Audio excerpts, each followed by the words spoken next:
Hey, what's up? How's it going, everybody? Welcome back. I hope you had a good weekend. I had a pretty good one. Anyway, today I am doing another video by Twice. It was recommended to me. I can't remember who right now, shit. But I'll put your name somewhere up here, and I appreciate the recommendation.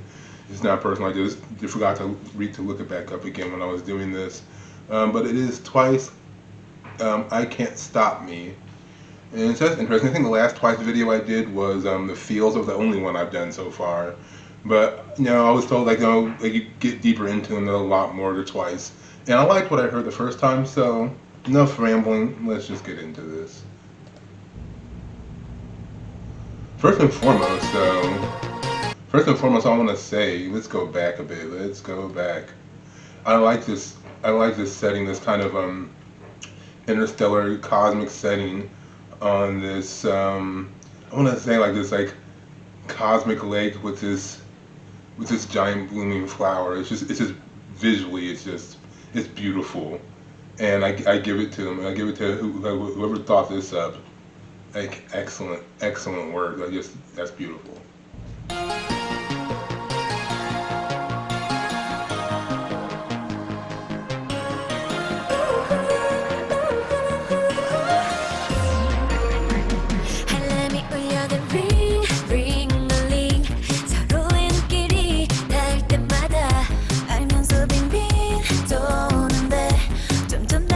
You know, it's funny. I know this is a Korean song and it's a Korean pop song, but from the first few seconds of it, it sounds like something that would be like at the beginning of like a of like an anime. You know, I don't know why it makes me think of that. It makes me think of like an anime intro to like something that would involve like fast cars or like someone on a speeder bike or something like going down a highway. And it was a very the beat just so far is what I don't know caught my attention first and foremost. It's very smooth but very up tempo all at the same time. It's like it gets your heart pumping. I like that. Yeah, I keep getting closer. Wait. Let's go back a little bit. Let me take a look at what she said, because I was just distracted by the music first and foremost.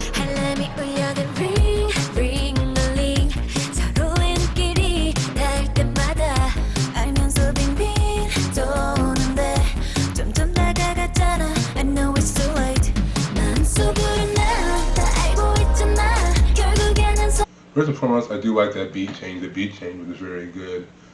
Sooner or later, I'll step over the line. Then I keep getting closer. I know it's too late.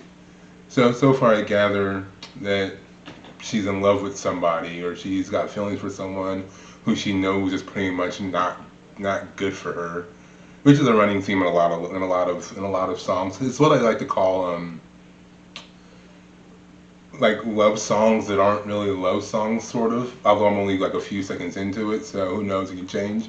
Is that like the tempo and the tone of it evoke feelings of love, but the lyrics are something that juxtapose that feel of love with the sense of like danger. Like she knows that what she's feeling for this person is completely dangerous and she should not, but she knows that she's giving into it more and more before she knows it, that she can't back out. She's in too deep, like, she's past the point of sunk cost.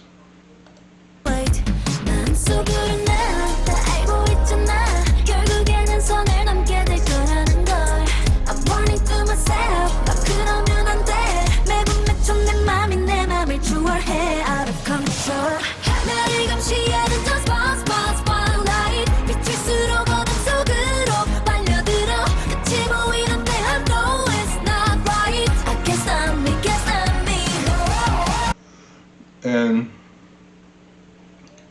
oh wait, there goes the speeder bike. Like I said, that's funny because like I think I just said it. That made me think of like like fast cars or like a speed bike or someone speeding on a motorcycle.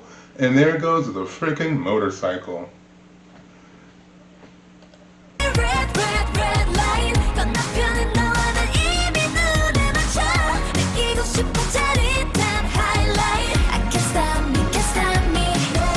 And I gotta say, this is it's a good song about I guess giving in to temptation and like going against your own better judgment and giving in to your own impulses, your own desires, your own urges, which is like both symbolized by the speeding bike as she's speeding through the light, through into the darkness as she said, and also like the idea of like the blooming big blooming flower. Which if we get back to that, then like I can probably understand that a little bit more.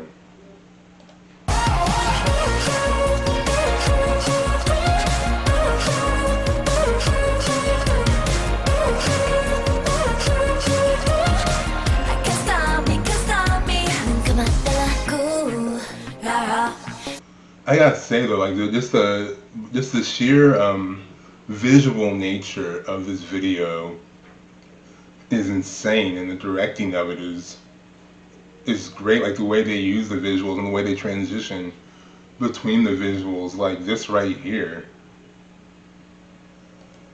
like even this, like that with the motorcycle when it does like the bullet time, causing all the stuff to scatter, and basically like kind of speeding in and like taking this nice pristine setting and causing complete chaos, which is kind of like the idea of the song, kind of, like taking everything nice that's in its place, so to speak, and like because of my own actions, just causing unmitigated chaos in my own life because of my own desires and wants. And I guess you could say the bike represents the desires coming into this pristine setting, just destroying everything and causing it all to go wrong because you can't fight wanting what you want. But like this right here, like how this starts off like this beautiful colors, and you see them in the middle, and you see all these hexagons. I think they're hexagons. Yeah, hexagons. 1, 2, 3, 4, 5, 6. Oh man, I'm bad with my shapes sometimes, but we think they're hexagons. You can correct me if I'm wrong.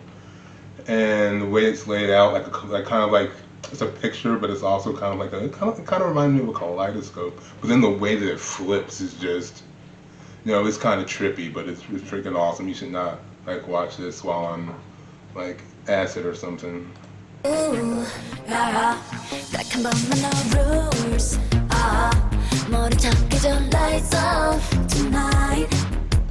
like I just think it's a very it's a clever way to transition between the different members, different settings, different pieces of choreography, different moods and tones.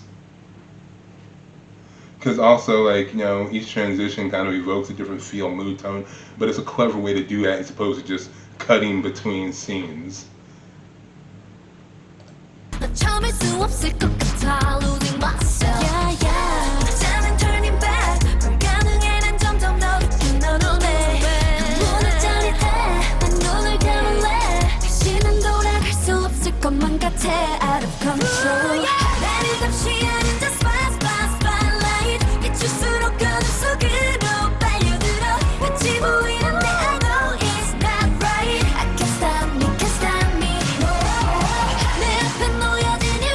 But see, like something like this, like I say, like this is what I say is the power of good pop music, because songs like this do remind me very much of something like Cruel Summer, which is a song from the 80s, but it kind of illustrates the point in that the the song itself can serve a dual purpose, in that the tone of the music juxtaposes the content of the lyrics.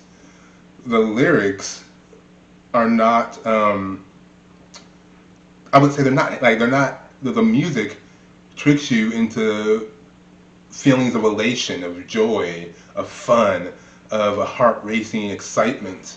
And the lyrics kind of speak to that same thing, but the lyrics have a much darker undertone because the lyrics are basically talking about how I am completely losing control and crossing every line, probably even morally and ethically, doing things I definitely shouldn't be doing just to get what I want, just to get what I desire.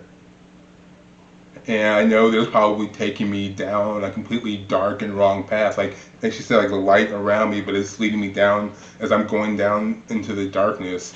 Like, like I'm turning away from everything good, and I know I'm going down a dark path, but I don't care. I can't help it because I want what I want. Like the lyrics themselves evoke something much darker and more primal, but the beat is very racy and very fun. So if you're just listening, if you're playing this at a club or something, people a lot of times will just listen to it for the beat, for the feel of the song, and it's like, oh my god, this is just an awesome, fun, cool song. But the lyrics are telling you, not so much. The lyrics have a much more, like I said, I think darker nature to them and what they're describing. But that's the beauty of if you're making like a good pop song, that you can both appeal to the people who just want to hear it for the cool beat and the fun, but you can also appeal to the people who want to listen a little bit deeper, and there's an actual meaning of a meaning, a feeling. It's relaying a message to you. It's not necessarily preaching something to you, but it's relaying a message of intent, of feeling, of desire, and questioning that desire, because the lyrics are there's a sense of self-awareness to what's being said. She's doing the wrong thing, but she knows she's doing the wrong thing. She just doesn't care.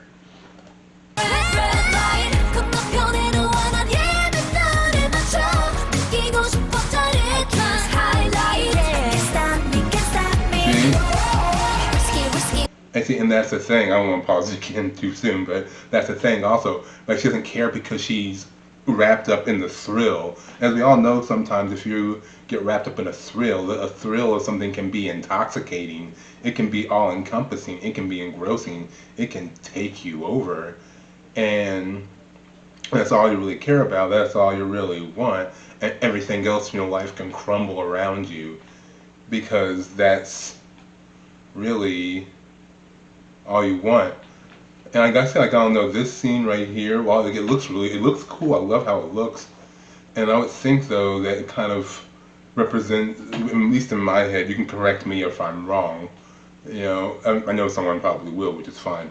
But it kind of represents to me like, the blooming, like the opening of it was a blossoming of those feelings coming into fruition, from like, a seed to, a blossom flower. But then this also is kind of like being in that heightened kind of elated state where excitement and high emotion can often take you, pretty much like being on a whole otherworldly plane, so to speak.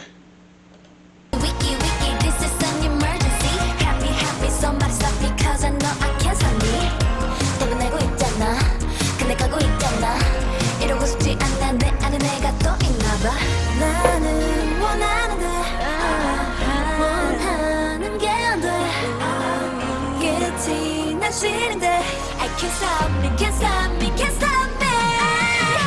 나를 감시하는 저 spotlight 빛일수록 마음속으로 빨려들어 끝이 보이는데 I know it's not right. I can't stop me, can't stop me.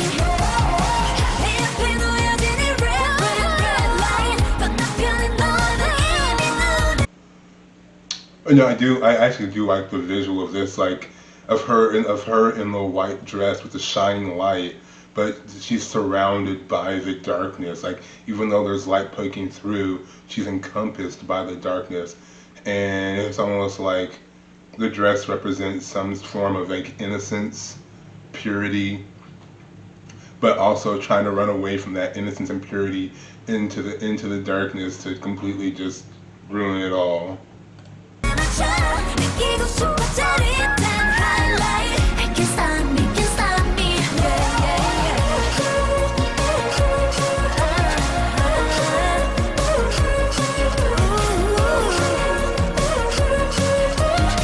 I can't stop me, can't stop me.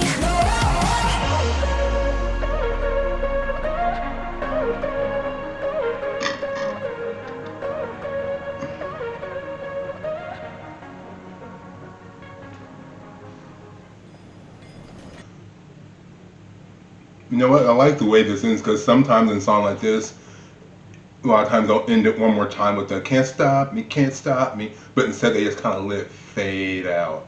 This kind of reminds me of a line from a movie called 8 Days a Week. It's about a guy who was trying to get with this girl, and they're having to talk about music. Like, is it easier to end like a movie or a song? And they mentioned like in a song, the beauty of ending a song is if you don't have anything else with a song to say in a song, you can just kind of let it fade out until it's over. And that's what they other time they just let it fade out. They could have easily ended it on a up note, but instead it's like they've said everything they need to say and they just kind of let it fade out. And they let it fade out on this scene right here, this utterly like trippy scene which basically just looks like they're dancing in the middle of like a cotton candy Grand Canyon. But it also looks kind of like it's a painting. But again, I think this was just like reminiscent of like the heightened sense of feeling and emotion of like everything that's real is just altered because sometimes being up there emotionally can be like being like on a drug and being and almost like tripping, losing all your senses, and plus it just looks like visually it's just beautiful also with their because like the cool pastels, which I like pastels as colors because pastels accomplish two goals. They allow you to create something very bright and colorful but without being too harsh on the eyes. You know, they're bright and colorful but they're also soft, and then when you like contrast that with the blue allows them to stand out but it still doesn't entirely clash with everything going on behind it. Okay, but that was Twice. I Can't Stop Me. I appreciate that suggestion. That was a really good song. I really enjoyed that. I thought it was really good. Whew, like, you know, got me a little hot, I'm not gonna lie. But no, let me know what you guys think also in the comments. Let me know, do you think I was close? Do you think I was way, way off? Are you like, no, no, Bert's Mind Space, that is completely not what the song was about. Let me know. I love to talk about it. You know, let's discuss it in the comments section. You know, if you want to give this a thumbs up, give it a thumbs up. It helps the video. You know, subscribe if you haven't subscribed. You know all that, all the YouTube stuff. And until next time, I guess I will see you guys later. All right. Peace.